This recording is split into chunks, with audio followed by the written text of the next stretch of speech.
शराब से क्या क्या फायदे है ये बताओ। बहुत बर्बाद हो गए, कोई फायदा नहीं निकला। मेरे पास पैसे थे, वो खुद दूसरे पी गया, खुद पिला दिया। जो भी इनके पास में था उनको हमने चेक किया तो उसके अंदर इनका जन आधार कार्ड मिला हमें। और जन आधार कार्ड के आधार पे हम लोगों ने इनके गांव में पता किया, वहाँ की कोई गूगल मैप के जरिए होटल्स वगैरह का, तो होटल के ऊपर हमें नंबर मिले। उस नंबर के जरिए इनके फैमिली का भी पता लगा, जान पहचान के निकल गए। तो फैमिली में इनके बेटे का, उसका क्या नाम था, आपके बात हुई उनका? प्रकाश संजू गोर्धन। संजू प्रकाश गोल्डन। हमारी बात हुई संजू से। संजू से हुई? संजू से। इनके बेटे के बात हुई थी, उन्होंने पहचान लिया था, फोटो वगैरह हमने भेजे तो। और उन्होंने बताया कि 1 महीने से गुमशुदा है, तलाश रहे थे हम लोग लेकिन नहीं मिले थे।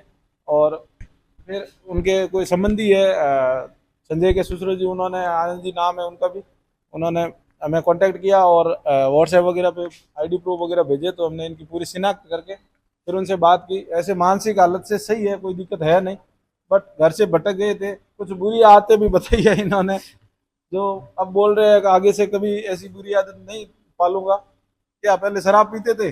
शराब पहले पीते, अभी मन छोड़ दिया। तुम्हारा पीना ही नहीं, और इस पर शराब के पार्टी मेरे को बैठना ही नहीं भाई। शराब से क्या क्या फायदे है ये बताओ। बहुत बर्बाद हो गए, कोई फायदा नहीं निकला। मेरे पास पैसे थे, वो खुद दूसरे पी गया, खुद पिला दिया। और अब मैंने सोच लिया कि मैं दारू छोड़ दूं। कहते बाबा रामदेव ये बाबा रामदेव ने बोल दिया कि मैं आज के बाद में शराब में नहीं पीऊंगा बाबा, और मेरा घर बार परिवार मेरा सुधार होना चाहिए।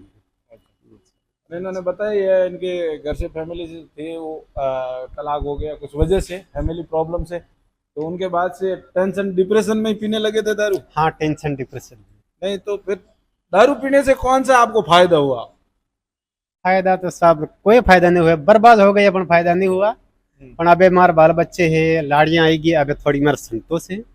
संतोष भी है। और आप ऐसे डिप्रेशन में रहते हो, दारू पीते पीते नशे करते करते आप वहां से गुस्सा होके निकल गए, चलो घर से निकल गए, भटक गए। आज 1 महीना हुआ आप भटक रहे हैं, पैदल बाबा के जाके आगे, ये बहुत बढ़िया काम ने किया आपने, रामदेव जी बाबा के दर्शन करके आगे। लेकिन ऐसे किसी गुस्से में आपके पास मोबाइल भी नहीं, घर वालों को कोई नंबर नहीं आपकी जेब में, तो फिर घर वालों का पता लगाना करना, आप अगर किसी गलत इंसान के हाथ लग जाते तो फिर आपका क्या हाल होता? हालात बेकार हो जाते। आज घर परिवार, आपके लड़के से हमने बात की, बहुत इज्जत से बात की थी और बहुत खुश भी हुए थे कि हमें पिताजी का पता लगा, हम ढूंढ रहे। और उन्होंने तुरंत ही हमें फोन करके बोला कि भाई साहब सही है दिमाग से, इनको ट्रेवलर्स में टिकट करवा दीजिए, बस में बिठा दीजिए, बस से हम लोग आ जाएंगे प्रतापगढ़। तो जाखड़ बस ट्रेवलर्स का नंबर दिया है, वहाँ प्रतापगढ़ में ऑफिस है, वहाँ पे कांटेक्ट किया तो उन्होंने वहाँ से टिकट करवा दी है, डायरेक्ट इनकी अपने खुद के पैसों से ही करवाई है। तो टिकट करवा के हमें बोला बस में बिठा दीजिए, तो मैं अशोक उद्यान ऑफिस पे जाके इनको बस में बिठा दूंगा। इतनी अच्छी फैमिली मिलते हुए देखो, आप घर से निकलते हो, कहीं गलत हाथों में लग जाते हो। अभी रामदेव चल रहा है और हमने कई ऐसे रेस्क्यू भी किए जहाँ पे होटलों पे रामदेव पैदल यात्री जैसे आपकी तरह ही गुस्सा होकर कोई घर से निकलता है, उनको पकड़ के बर्तन धुलवाते हैं, मारपीट होती है उनके साथ, शोषण होता है उनका। ऐसे लोगों को हम छुड़वा के लाए। आपके चित्तौड़गढ़ के रहने वाला ये कालू भाई था, उनको हम छुड़वा के लाए थे। 2 साल से होटल पे उनका शोषण हो रहा था और हम लोग बचा के लाए थे। उसके बाद में उनकी फैमिली आई थी, उनका बेटा और भाई आके लेके गए थे, बहुत खुश हुए थे और बहुत रोया था वो कालू कि मैं ऐसे ही निकला था, रामदेवरा जा था, मुझे पकड़ लिया था। अगर आपके साथ भी ऐसी कोई घटना, रास्ते में आप रामदेवरा से यहाँ जोधपुर तक, लोडली देशगरा तक पैदल चल रहे थे, चलो आज ठीक है, आपकी किस्मत अच्छी थी, बच्चों की भी किस्मत अच्छी है, हमारे संस्थान के किसी ने कॉल कर दिया था, उसकी वजह से आप यहाँ सुरक्षित आप पहुंचे हो। वरना अगर किसी गलत हाथों में लग जाते तो आपकी जिंदगी कहाँ बचती? गलत हाथ में लग जाता थे, कोई मेरा कौन गवाही थे, कोई गवाही नहीं था। वो कौन मानता आपकी कि आप सही हो? वो कोई नहीं। आपके पास जन आधार भी, जन आधार के मजबूते पे आपके बाद मारपीट करके होटल पे कितना भी आपका शोषण किया जा सकता था। आप भी देखते हो होटलों पे कितने बेचारे असहाय लोगों को रखा हुआ है, मानसिक हालत से गंभीर, ऐसे भटके हुए इंसानों के साथ कितना दुर्व्यवहार होता है। देखते तो आप भी हो, समझदार हो। क्या आया हूँ, बड़ी बड़ी होटल है रास्ते में, होटल पे नहीं सोता, होटल छोड़ के फिर कोई क्वार्टर है वहाँ पे मैं सो जाता हूँ और 3 बजे रात में फिर रवाना हो जाता। जो भी है, लेकिन आप सही जगह हाथों में लग गए, आप फैमिली मिल गई और जा रहे हो। आप मिल गया साथ, बहुत रास्ता मिल गया मेरा, और मेरी सब मेरा दिमाग ही भगवान दिया थी मेरा। ठीक, अब आगे से कभी कोई भी नशा पता करोगे कभी? अब नहीं करना। अब तुम्हें छोड़ने के लिए मैं तड़प रहा हूँ, इसी छोड़ने खातिर थे मैं बहुत तड़पने में 1 महीना हो गया है। अब इस संगत में मेरे को नहीं जाने। कभी भी दारू शराब ये संगत नहीं करनी चाहिए। लोग बड़े बड़े लोग शौक से पीते हैं दारू, वो दवा रूपी पीते हैं, लेकिन ये दारू को ऐसे खेल बना रखा है, टेंशन डिप्रेशन दूर करने की दवा बना रखी है, तो उसकी वजह से इंसान कहाँ से कहाँ भटक जाता है। तो बहुत ही बुरी आदत है। तो आप इन पब्लिक को क्या कहना चाहते हो कि दारू के क्या लक्षण है, दारू पीना चाहिए नहीं पीना चाहिए, जनता को बताओ। पब्लिक को, देखो लोग साहब, देखेंगे आपको, बहुत सारे लोग देखेंगे कि भाई साहब दारू के क्या क्या नतीजे हैं। आप अपने मुंह से बताओ, आपको एक्सपीरियंस है देखो पी रखा है। साहब, दारू पीने से तो ऐसा है, घना लोगन जमीन जमीन बीस गई है, जमीन बीस गई, गिरवे मिलाएगी। खुद मेरा आंखों ने, जरा मेरी जमीन की बात कर रहा हूँ मैं, मेरा ऐसा कांड हुआ तो मेरी जमीन जगह गिरवे मिल दी मैंने। फिर धीरे धीरे धीरे बहुत ज्यादा पीने लगा, फंसे मन, धीरे धीरे मैंने दिमाग में ये सोच लिया कि मैं ये पीऊंगा और दूसरा को पिला रहा हूँ मैं। और धीरे धीरे मैंने सोच लिया कि वहां से, गांव से मैं भागा, जोधपुर आया, जोधपुर काम किया, जोधपुर में 4-5-6 दिन काम किया। फिर सोच लिया कि इतने पैसे तो है मेरे पास में, मैं यहाँ रह रहा हूँ, यहाँ भी मेरी पार्टी है, भाई ये सब कुछ है। वो छोटे वाला मेरा भाई का लड़का है, वो भी दारू पी रहा, मेरा काका का लड़का वो दारू पी रहा, डेली शाम पड़े ने दारू पीता है, उसके लारे मैं पीने लगा। फंसे मैंने सोच लिया कि ये पार्टी छोड़ के अपन बाबा रामदेव चला जाए।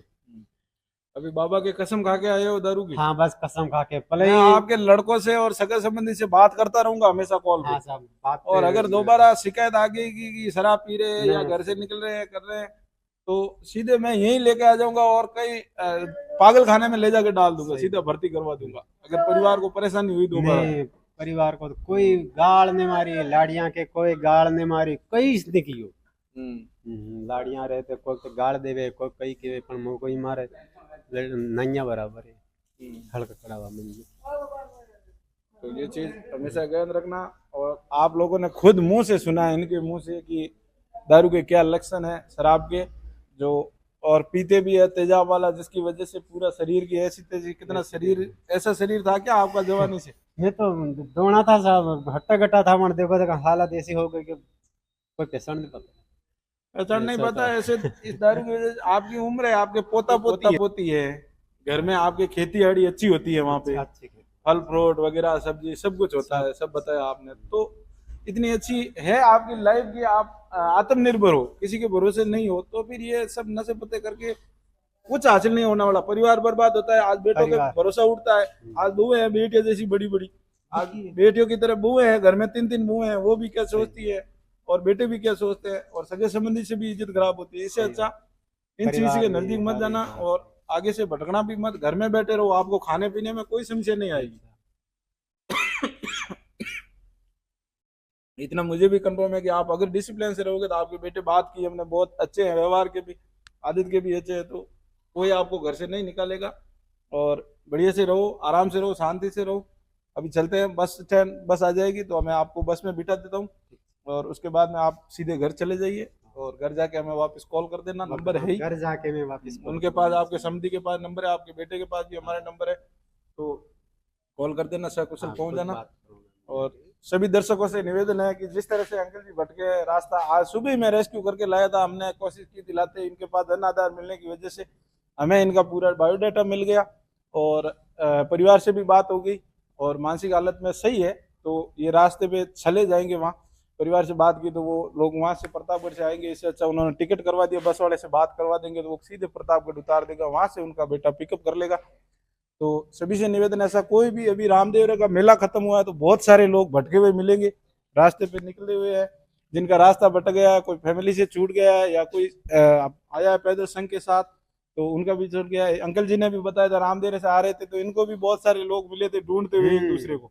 तो ऐसा कहीं भी आपको इंसान दिखे तो जितना हो सके उसकी मदद करें, उनसे पूछताछ करें, 2 मिनट साथ में बिठा के उनकी हेल्प करें ताकि वो फैमिली तक पहुंच जाए।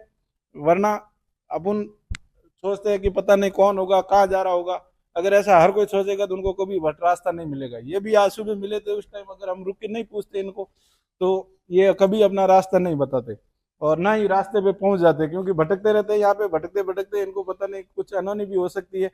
तो सभी से निवेदन है कि वीडियो को शेयर करें और मदद के लिए आगे आए। और हमारी खुशी सेवा संस्थान जोधपुर में नयापुरा 100 रोड पे है। तो जैसे कि आप लोग सब वीडियो देखते हैं और सोशल मीडिया के माध्यम से भी हमें सपोर्ट करें।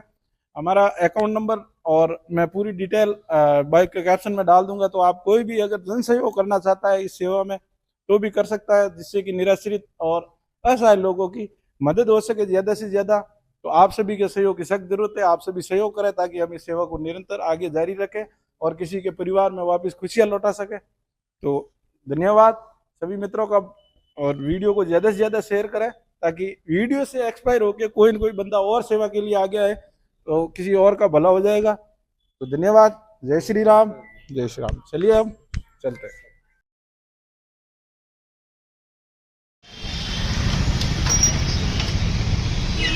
टिकट वगैरह मिल गया?